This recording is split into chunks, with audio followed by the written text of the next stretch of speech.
Smile designing না? এগুলো কি শক্ত কিছু খাইতে যেয়ে ভাঙছেন দাঁত? হ্যাঁ, আমার দাদু যখন মারা গেছিল তখন মুড়ির সাথে একটা পাথর ছিল, ওটা কেটে গিয়ে ভেঙে গেছে। পাথরের উপর কামড় দিচ্ছেন? হ্যাঁ। তাহলে দেখেন দাঁতই তো ভেঙে ফেলছেন, ফিলিং কি করবেন? যেটা দাঁতের উপরে যে এক্সট্রা ফিলিং করে দিব, এটা কি যত্ন করে রাখতে পারবেন? ইনশাল্লাহ চেষ্টা করব। ইনশাল্লাহ। আর নিচে গাম সার্জারি করবে, যে মাড়িগুলা ছোট ছোট দেখা যাচ্ছে, দাঁত আর দুইটা ফাঁকা। ঠিক আছে, কাজ স্টার্ট করি না? ওকে। ওকে,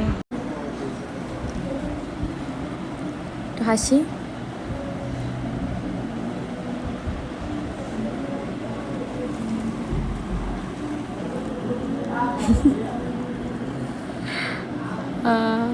দেখি, ভয় লাগে যদি ছিটা পড়ে যায় কোনোটা, তাহলে খুঁজবো কোথায়?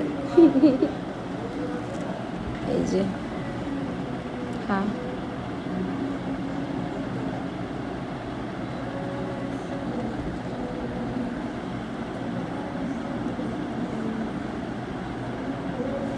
অ্যাস্থেটিকের কোনো শেষ নাই।